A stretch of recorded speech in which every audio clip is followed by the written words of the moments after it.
तो नमस्कार साथियों, कैसे हो? आशा करता हूँ आप अच्छे होंगे ना और अपनों का ख्याल आप रख रहे हो।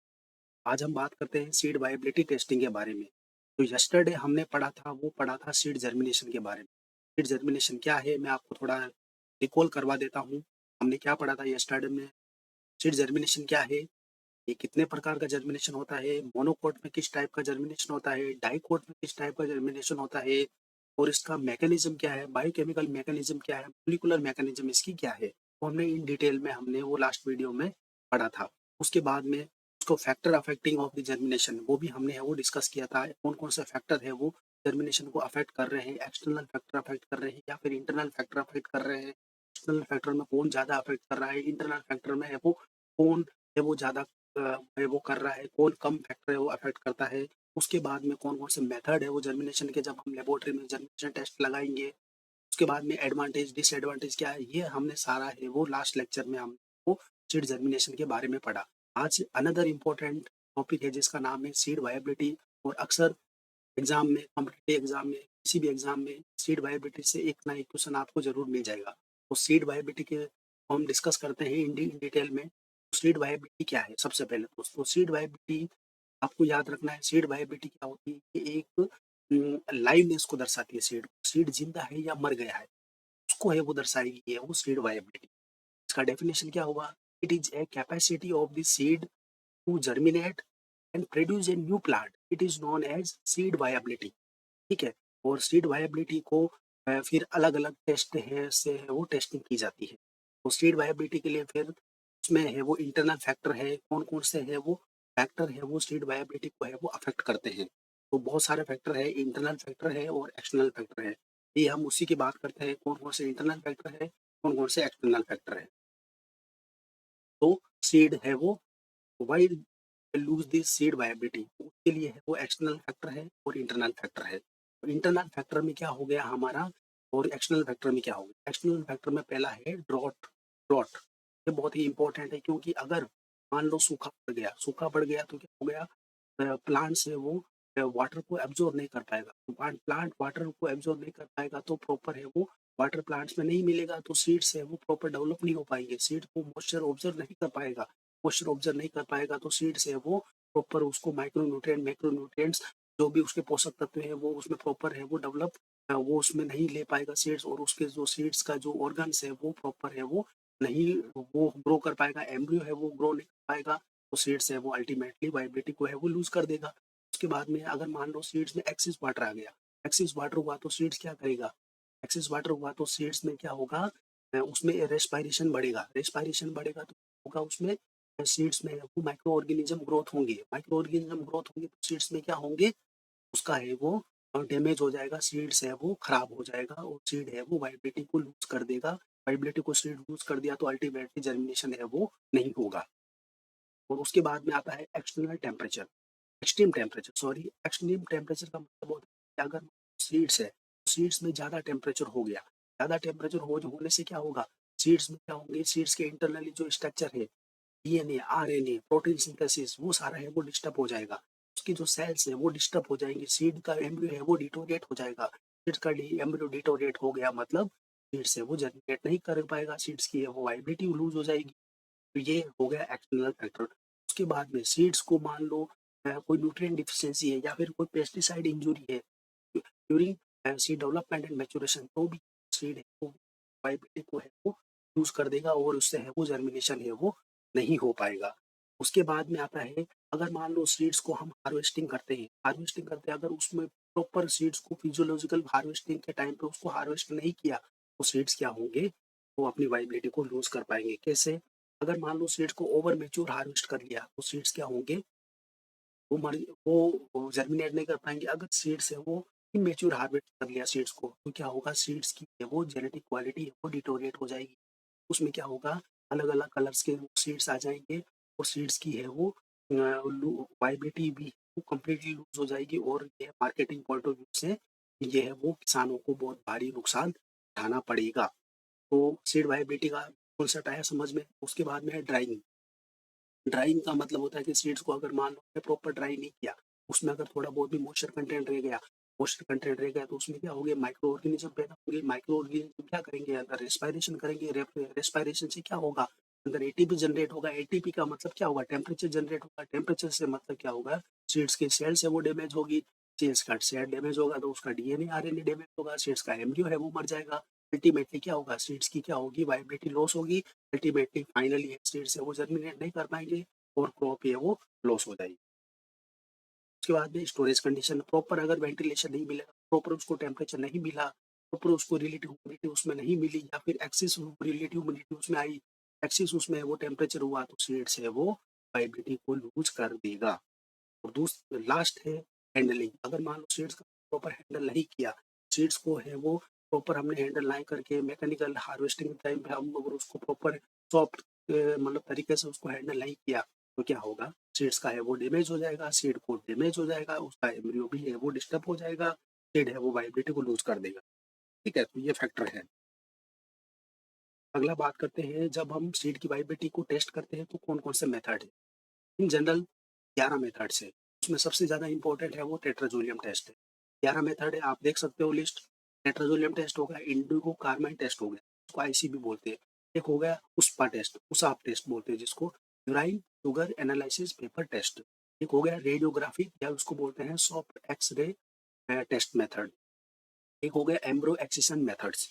एक हो गया तुम्हारा गाडा टेस्ट, इसको शॉर्ट में बोलते हैं गाडा, फुल फॉर्म है इसका glutamic acid decarboxylase acidic test.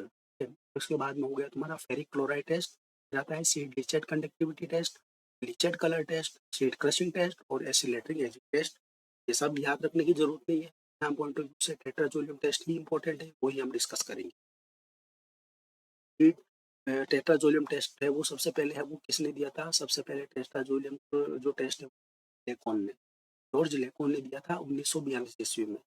यही क्वेश्चन पूछते हैं यहाँ से, टेट्राजोलियम टेस्ट को किसने दिया था, जॉर्ज लेकॉन ने दिया था 1942 में। अब इसकी प्रिंसिपल क्या है, इसका टेट्राजोलियम, टेट्राजोलियम का प्रिंसिपल ये होता है कि सीड्स को जब हम पानी में डालेंगे, पानी में क्या होगा, इसमें सीड्स का जो अ, एक एंजाइम होता है जो बोलते हैं डिहाइड्रेज एंजाइम, वो एक्टिव हो जाएगा। वो एक्टिव होने से क्या होगा, उसमें प्लस आयन वो रिलीज होंगे।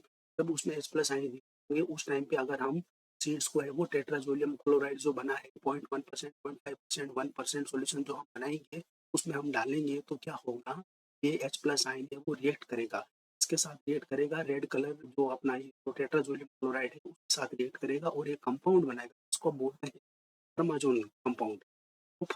सा कलर का होगा, रेड कलर होगा। उस रेड कलर के बेसिस पर ही हम लोग बता पाएंगे सीड वाइबल है कि नहीं है। अगर रेड कलर का सीड अच्छा दिख रहा है तो सीड है वो वाइबल है।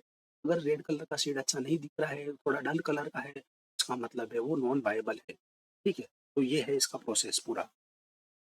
ये हो गया तुम्हारा, देखो आप क्लियर, ये रेड कलर का दिख रहा है तो ये क्या है, सीड वाइबल है। ये नहीं है रेड कलर का, थोड़ा येलो कलर का है तो ये नॉन वाइबल। अगला बात करते हैं हम मेथोडोलॉजी की। मेथोडोलॉजी मैंने आपको बता दी, सबसे पहले हम क्या करते हैं, सीड्स को क्या करते हैं, शोकिंग करेंगे, उसको हाइड्रेशन देंगे। हाइड्रेशन में देने का मतलब सीड्स को है वो जो भी सैंपल हम करेंगे सीड का 100 ले लिया या फिर 200 ले लिया, उस सीड्स को क्या करेंगे, हम पानी में डालेंगे। पानी में डालेंगे तो उसका डिहाइड्रोजनेज एक्टिवेट हो जाएगा। उसको क्या बोलते हैं हम, जो एंजाइम होगा उसको बोलते हैं हम हाइड्रोलाइटिक एंजाइम। क्या नाम है उसका, डिहाइड्रोजनेज एंजाइम एक्टिव, डिहाइड्रोजनेज। वो एक्टिव हो जाएगा, वो एक्टिव हो जाने के, वो एक्टिव हो गया, इसको हम क्या करेंगे 24 आवर तक, एक रात के लिए हम सीड को भिगो देंगे, उसको प्रॉपर है वो एंजाइम एक्टिवेट हो जाएगा। उसके बाद में हम क्या करेंगे, कटिंग और पंचरिंग करेंगे सीड की। ये भी अलग अलग क्रॉप में अलग अलग है, जैसे फॉर एग्जाम्पल मटर हुआ, राजमा हुआ, इसके सीड बड़े होते हैं, में बड़े होते हैं तो उसका सीड कोट क्या होता है, सॉफ्ट होता है। इसको हम इन जनरली हम कटिंग नहीं करते हैं, सीधा सीधा हम टेट्राजोलियम सॉल्यूशन इसको डाल देंगे और वाइबिलिटी का हम टेस्ट कर लेंगे। जबकि तो सीरियस क्रॉप हुआ, जैसे राइस हुआ, व्हीट हुआ, मेज हुआ, उसमें क्या होता है, सीड कोट क्या होता है, हार्ड होता है। तो हार्ड होगा तो क्या होगा, ये अंदर है वो जो टेट्राजोलियम सॉल्यूशन है वो अंदर जा ही नहीं पाएगा, एम्ब्रियो तक पहुंच ही नहीं पाएगा। इसलिए हम क्या करते हैं, उसको लॉन्गिट्यूडनली हम कट करते हैं ताकि ये वो एम्ब्रियो में प्रॉपर वो टेट्राजोलियम का सॉल्यूशन जाए और उसको एम्ब्रियो को स्टेन करे, फिर हम लोग उसकी वाइबिलिटी को टेस्ट कर सकें। तो ये हो गया मेथड। अगर उससे भी ज़्यादा बात करते हैं, जैसे ओकरा है, ओकरा का सीड्स क्या होता है, बहुत ही हार्ड होता है। ठीक है, और टीक हुआ, बबूल हुआ, फॉरेस्ट क्रॉप हुआ, चीड़ पाइन हुआ, क्या सीड क्या बहुत हार्ड होते हैं। डेट पाम हुआ, सीड कोड बहुत हार्ड है, उसके लिए हम क्या करेंगे, सीड को पहले भिगोएँगे, उसके बाद में सीड कोड को ही रिमूव करेंगे, फिर हम क्या करेंगे, छोटा-सा एक पंक्चर लगाएँगे और एम्ब्रियो को ही बाहर से हम थोड़ा-सा निकालेंगे, उसी को हम स्टेन करेंगे। ये थोड़ा-सा उसमें थोड़ा टफ है, उसमें इतना आसान नहीं है निकालना। उसके बाद में क्या है, स्टेनिंग स्टेनिंग करेंगे। स्टेनिंग के लिए हम क्या करेंगे, टेट्राजोलियम क्लोराइड का सॉल्यूशन प्रिपेयर करेंगे। ध्यान रहे, टेट्राजोलियम सॉल्यूशन जब हम सॉल्यूशन का प्रिपेयर करते हैं, तो ये सॉल्यूशन है वो डार्क में प्रिपेयर होना चाहिए, ना कि लाइट में। अगर इसको लाइट मिला तो ये लाइट के साथ रिएक्ट कर जाएगा, क्योंकि जो टेट्राजोलियम सॉल्यूशन जो कंपाउंड है वो क्या है, लाइट के लिए बहुत ज़्यादा सेंसिटिविटी है। अगर ये लाइट के साथ थोड़ा भी रिएक्ट किया तो ये कलर येलो कलर में आ जाएगा और प्रॉपर स्टेनिंग हमारा रिजल्ट है वो प्रॉपर नहीं आ पाएँगे। यहाँ पे सबसे ज़्यादा गलती होती है जब हम सॉल्यूशन बनाते हैं। तो जब हम सॉल्यूशन बनाएँगे फॉर एग्ज़ाम्पल 0.1% का या फिर 0.5% का या फिर 1% का जब हम सॉल्यूशन बनाएँगे, तो ध्यान रहे कि ये डार्क में सारा प्रोसेस होना चाहिए। उसके ऊपर कपड़े के ऊपर अंदर है वो सारा प्रोसेस होना चाहिए। उसके बाद में उसको सॉल्यूशन को है वो 25 से 30 डिग्री तापमान पर रखना चाहिए 6 से 8 घंटे के लिए। और ठीक है, 6 से 8 घंटे के लिए रख के और या फिर 12 घंटे के लिए रख दो या फिर 6 से 8 घंटे के लिए रख दो, ताकि वो प्रॉपर है वो उस टैनिंग का वो कलर उसमें डेवलप हो जाए। और उसका जो पीएच है जो सॉल्यूशन का वो 6 से 7 उसमें होना चाहिए। ठीक है? उसके बाद में हम सीड्स को इसमें डालेंगे, सीड्स को डालने के बाद में क्या करता है, H प्लस आयन जो हाइड्रोलाइटिक एंजाइम है, पर्टिकुलरली हाइड्रोजन एंजाइम, ये क्या करेगा, H प्लस आयन को है वो रिलीज़ करेगा। H प्लस आयन को रिलीज़ करेगा तो ये इसके साथ रिएक्ट करेगा, टेट्राजोलियम के साथ रिएक्ट करेगा, टेट्राजोलियम के साथ रिएक्ट करने के बाद में क्या होगा, रेड कलर का कंपाउंड बनेगा जिसका नाम है फॉर्माज़ोन। ये फॉर्माज़ोन के बेसिस पर ही हम आगे है वो स्टेनिंग करते हैं। फॉर एग्ज़ाम्पल ये फार्माज़ोन से ट्रीटमेंट हो चुका है, फार्माज़ोन का कलर का कंपाउंड बन गया है फार्माज़ोन। इससे ये सिद्ध होता है कि ये जो रेड कलर में हाइड्रोजन है ज़्यादा है, इसमें फार्माज़ोन का कलर वेल डेवलप आया है, इसमें नहीं है, तो इसका मतलब ये जो रेड कलर के जो सीड दिख रहे हैं ये प्रॉपर वाएबल है, ये आगे प्रॉपर जर्मिनेशन करेंगे, इससे आगे वो आगे बढ़ेगी। उसके बाद ये बात करते हैं ये वाले शेड, ये देखो ये लिविंग शेड है क्योंकि इसमें क्या आ रहे हैं, रेड कलर का कुछ हद तक जो एम्ब्रियो है, एम्ब्रियो में आ रहा है, स्टेनिंग पैटर्न आ रहा है, और जो कलर दिख रहा है और इसमें क्या है, डिहाइड्रोजन एंजाइम एक्टिविटी प्रेजेंट है। जबकि ये डेड शेड है, इसमें कोई रेड शेड कोई भी वो कलर है वो प्रेजेंट नहीं है एम्ब्रियो में, तो मतलब ये डेड शेड है। उसके बाद में ये टेट्राजोलियम मेज का देख लो आप क्लियर, इसमें क्या आ रहा है, मेज पूरा एम्ब्रियो है वो पूरा है वो बिल्कुल स्टैंड हो चुका है। जबकि इसमें क्या है, लाइट है वो रेड कलर का है वो स्टैंड हुआ है, इसका मतलब ये डेड सीड है और ये है वो प्रॉपर है वो वायबल सीड है। उसके बाद में है एडवांटेज, जो वायबिलिटी टेस्ट का एडवांटेज, मेन एडवांटेज क्या है, रैपिड है। तो रैपिड है जर्मिनेशन से, क्योंकि जर्मिनेशन में क्या होता है, हर एक क्रॉप का जर्मिनेशन का ड्यूरेशन अलग अलग होता है। ठीक है, किसी क्रॉप में 15 दिन लगता है जर्मिनेशन में, किसी किसी क्रॉप में 20 दिन का टाइम लगता है। उसके बाद में हम लोग ये वो वायबिलिटी टेस्ट करते हैं। जबकि इसमें क्या है, इसमें भी एक दिन हम सॉल्यूशन एक शेड को भिगोएँगे 24 घंटे के लिए, 12 घंटे के लिए। अगले दिन क्या करेंगे, साथ में हम लोग वो रेड कलर का जो अपना जो टेट्राजोलियम सॉल्यूशन है वो भी प्रिपेयर कर लेंगे साथ में। अगले दिन हम क्या करेंगे, सीधा शेड को डाल के और उसको 5-6 घंटे के बाद हम माइक्रोस्कोप में हम ऑब्ज़र्व कर लेंगे वाइब्रेट। ये है क्या है, थोड़ा आसान है लेकिन ये टेक्निकल है ना? ये थोड़ा टेक्निकल है क्योंकि और उसके बाद में एडवांटेज इसका ये है कि ये डोरमेंट सीड और नॉन डोरमेंट सीड को वो पहचान कर लेगा ये नहीं, ठीक है। अब डिसएडवांटेज की क्या बात करें, डिसएडवांटेज में ये टेस्ट होने के बाद में बहुत टफ है, आइडेंटिफाई करना बहुत टफ है, कौन सा वायबल है, सारे रेड कलर के ही वो है वो कंपाउंड है वो प्रेजेंट होते हैं, वो उसमें आते हैं स्टैंडिंग पैटर्न में। लेकिन वो बेस्ड ऑन दी हमारी skill, based on the work experience, और जो टेक्निकल पर्सन होगा वो उसको आइडेंटिफाई करेगा कि हाँ, ये है प्रॉपर वाइबल शेड, क्योंकि इसमें डार्क कलर का पैटर्न है वो ज़्यादा आ रहा है। उसमें भी एक अलग-अलग स्टैंड है, वो स्केल बना रखी है। इसी स्केल पे है वो वाइबल ही होगा, इस स्केल पे थोड़ा कम, इस स्केल पे थोड़ा ज़्यादा होगा। ठीक है, तो इसके लिए क्या होगा, वेल डेवलप्ड टेक्निकल पर्सन जो इसको बहुत ज़्यादा इसका एक्सपीरियंस हो, वो एक पर्सन है वो रिक्वायर्ड है। उसके बाद में दूसरा है कि इसमें क्या है कि ये क्या करता है, जो डोरमेंट सीड है उसमें तो ये बता देता है वाइबल है कि नहीं है, लेकिन ये टेस्ट ये नहीं बता पाता कि ये डोरमेंट सीड आगे वाइबल सीड जो डोरमेंट सी वाला ये जर्मिनेट करेगा कि नहीं, क्या पता वो जर्मिनेट ही ना करे, ये वो चीज़ नहीं बताएगा, तो ये एक डिसएडवांटेज है। तो यहीं से एक क्वेश्चन पूछा जाता है कि डोरमेंसी के लिए कौन-सा वाइबिलिटी टेस्ट है वो उपयोगी है क्या?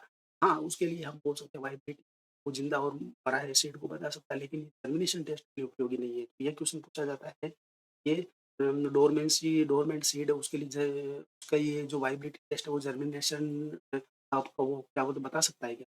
नहीं, वो नहीं बता सकता है जेमिनेट है कि नहीं। ये केवल इतना बताएगा कि ज़िंदा है कि मरा हुआ है। ठीक है, दैट्स ऑल फॉर टुडे। मैं थोड़ा इसको रिकॉग्नाइज़ करवा देता हूँ। इसमें क्या-क्या क्वेश्चन पूछेंगे? पहला क्वेश्चन पूछेंगे सीड वाइबिलिटी क्या है? सीड वाइबिलिटी क्या है? It is a capability of the seed to produce a new plant. It is known as seed viability. So तो सीड वाइबिलिटी है वो उसके लिए कौन-सा है वो सबसे बेस्ट मेथड है वो टेट्राजोलियम। ऐसे बहुत सारे मेथड फार्मा जर्मिनेशन टेस्ट लेकिन सबसे ज़्यादा बेस्ट सा है वो है अपना टेट्राजोलियम टेस्ट। टेट्राजोलियम टेस्ट का सबसे पहले डिस्कवर किसने किया? वो किया जॉर्ज लेकॉन ने। ठीक है? इसमें है वो कौन-सा एंजाइम पार्टिसिपेट करता है टेट्राजोलियम में तो हमने याद रखना है हाइड्रोलाइटिक एंजाइम उसका नाम है लिनेज एंजाइम। इसमें है वो कौन-सा कलर का कंपाउंड बनता है? इसमें बनता है रेड कंपाउंड जिसका नाम है फर्माजोन। ठीक है? इसका एडवांटेज क्या है? इसका डिसएडवांटेज क्या है? बस यही पूछते हैं। इसमें ज़्यादा नहीं पूछते हैं और हाँ, ये पूछते हैं कि से जो वाइबिलिटी टेस्ट है वो सबसे ज़्यादा कौन से क्रॉप में यूज़ हुआ है? ये राइस में, व्हीट में हुआ है क्योंकि उसका सीड कोट क्या है बहुत हार्ड है और ये खाने वाला सबसे ज़्यादा इंडिया में क्या खाया जाता है? राइस और व्हीट खाया जाता है। इसीलिए इस पे ही ये ज़्यादा है वो रिसर्च हुआ है, इस पे ही वाइबिलिटी टेस्ट है वो यूज़ हुआ है। Thank you for today. That's all.